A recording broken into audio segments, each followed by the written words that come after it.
In the heart of the Third Reich, a man believed he was rewriting history. From a dimly lit war room, Adolf Hitler, with an iron will, pointed across a vast map of Europe, dictating the fate of millions. His generals, a mix of seasoned veterans and loyal sycophants, listened, so may weed away others. With a growing sense of dread, the early victories were stunning, a blitzkrieg that brought much of Europe to its knees. Poland, France, the Low Countries, all fell with breathtaking speed. It seemed as though nothing could stop the German war machine. Hitler's vision of a 1,000-year Reich felt, for a terrifying moment, within his grasp. He was hailed as a military genius, a strategist without equal. But even as he stood at the pinnacle of his power, the seeds of his own destruction were already being sown. His triumphs bred an unshakable arrogance, a belief in his own infallibility that would soon lead him, and Germany, down a path of utter ruin. The confidence born from early success would curdle into a fatal hubris, blinding him to the harsh realities of a war he could not control. The turning point came not in a grand battle, but in a decision born of that very hubris. In June 1941, Hitler unleashed Operation Barbarossa, the invasion of the Soviet Union. He expected a swift victory, another blitzkrieg that would shatter the Red Army in weeks. His generals warned of the vast distances, the harsh climate, and the sheer manpower of the Soviets. But Hitler, convinced of German superiority and Slavic inferiority, dismissed their concerns. Initially, the invasion was a staggering success. German panzers raced across the Ukrainian steppe, encircling entire Soviet armies. Millions were captured, but the victory he craved remained just out of reach. The Soviet Union did not collapse. Instead, it bent, but did not break. And then winter arrived. Not just any winter, but the infamous Russian winter. Hineta winter, as it came to be known, became an enemy the Wehrmacht could not defeat. Temperatures plummeted to unimaginable lows. Engines froze solid. Oil turned to grease. Soldiers, ill-equipped in their summer uniforms, suffered from frostbite and hypothermia. The once unstoppable advance ground to a halt just outside the gates of Moscow. The snow-covered fields littered with frozen German tanks, and the ghosts of an army pushed to its limit. The dream of a quick victory died in the icy Russian winds. While his armies froze on the Eastern Front, Hitler's ambitions stretched across the globe. He declared war on the United States in December 1941, just days after the attack on Pearl Harbor. It was a monumental strategic blunder. He saw it as a gesture of solidarity with his Japanese allies, but in reality, he had just awakened a sleeping giant. America's industrial might was unparalleled. While German factories struggled to replace losses, American factories began churning out an endless stream of ships, tanks, and planes. This industrial tidal wave would soon crash upon the shores of the Axis powers, in the sun-scorched deserts of North Africa. The legendary Erwin Rommel, the Desert Fox, found himself fighting a war of attrition he could not win. He performed tactical miracles with his Africa Corps, but brilliance could not compensate for a chronic lack of supplies. His supply lines, stretched thin across the Mediterranean, were relentlessly harassed by the British Royal Navy and Air Force.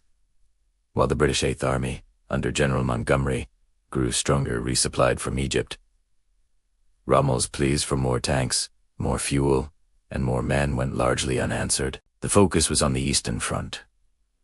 In North Africa, the tide turned at El Alamein, a brutal battle that broke the back of the Afrika Korps and began the long retreat. The war was now being fought on two massive fronts, with a third one looming. That third front opened on a foggy morning, June 6, 1944. The day, the largest amphibious invasion in history. On the beaches of Normandy, Allied forces stormed ashore into a storm of steel. Hitler had long anticipated an invasion, but his intuition, once his greatest asset, now failed him. He was convinced the main landing would be at the Pas-de-Calais, the narrowest point of the English Channel. He kept his best panzer divisions in reserve there, waiting for an attack that never came. Even as reports poured in from Normandy, he slept, and his staff dared not wake him. When he finally did, he hesitated, still believing Normandy was a diversion. This critical delay gave the Allies the precious hours they needed to establish a foothold, to pour men and Matero onto the beaches, and to begin the breakout. The Atlantic Wall, his much-vaunted coastal fortress, had been breached. The liberation of France had begun. From the east, the Soviet steamroller was pushing relentlessly toward Germany. From the west, the Anglo-American forces were advancing. The Reich was now caught in an inescapable vice. The war that Hitler had started on his own terms was now closing in on him from all sides, a direct consequence of his own miscalculations. As the Allied armies closed in, another war was being waged from the skies. Day and night, massive formations of British and American bombers pounded German cities into rubble. Berlin, Hamburg, Dresden industrial centers and civilian populations alike were subjected to a relentless campaign of area bombing. The goal was twofold: to cripple Germany's war production and to break the morale of the German people. While factories were cleverly dispersed and production surprisingly resilient for a time, the effect on morale was devastating. Civilians huddled in bomb shelters, the nightly raids a terrifying reminder of the war's approach to their doorstep. The once proud Luftwaffe, which had terrorized Europe in the early years, was now a shadow of its former self.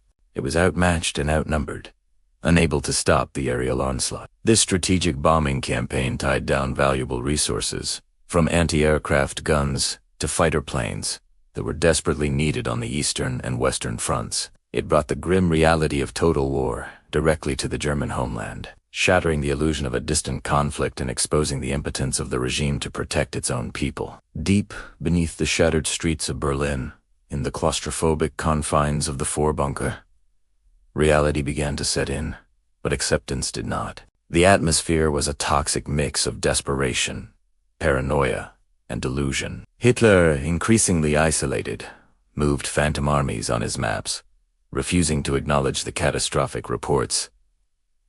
His generals brought him, lashed out, blaming them for cowardice, for betrayal, for failing to execute his genius plans. In these final days, his physical and mental health deteriorated rapidly. His hand trembled, his back was stooped, and his rages became more frequent and terrifying. He placed his faith in wonder weapons, the V-1 and V-2 rockets, believing they could still turn the tide. But they were too little, too late. They were weapons of terror, not of strategy. As his generals delivered the final, grim news that Berlin was surrounded and all hope of relief was gone, his world collapsed. The man who had demanded unconditional loyalty from millions now faced the ultimate failure, a failure he attributed to everyone but himself. The bunker became his tomb, a concrete symbol of a Reich that was built to last 1,000 years but was now crumbling after only 12. The final act played out above ground. While Hitler wallowed in his subterranean nightmare, Soviet soldiers fought their way through the ruins of Berlin, block by block, street by street. The battle for the capital was a brutal, bloody affair. The final objective was the Reichstag, the symbolic heart of German power. In a powerful, iconic moment that would be immortalized in a photograph, Soviet soldiers raised the red flag, the hammer and sickle, atop the bombed-out building. It was a declaration of total victory. The swastika, which had flown over the city for 12 years, was torn down. The fighting in Berlin was over.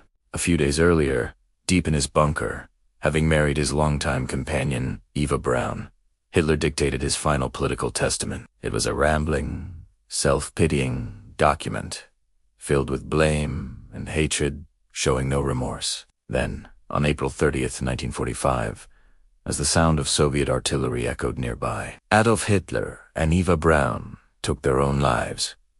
Their bodies were carried outside, doused in petrol, and burned in a shallow crater. It was an ignominious end for the man who had plunged the world into its most destructive war. Why did Hitler lose? The reasons are as complex as the war itself, but they ultimately trace back to the Führer himself. He lost because of his insatiable ambition, which led him to fight a two-front war against an overwhelming coalition of powers. He lost because of his hubris, his belief in his own which led him to make catastrophic strategic errors like invading Russia and declaring war on America. He lost because his ideology of racial supremacy caused him to underestimate his enemies, particularly the Soviets, and to squander the genius of scientists and thinkers who fled his regime. He meddled in military affairs, overruling his experienced generals with disastrous consequences. But it wasn't just his mistakes. He lost because the world, for all its divisions, united against him. From the resilience of the British people during the Blitz to the industrial might of the United States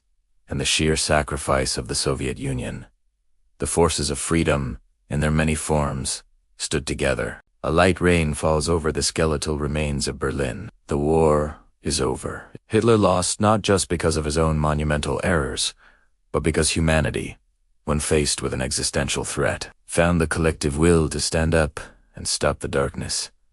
Thanks for watching. Don't forget to like this video and subscribe to the channel for more deep dives into history.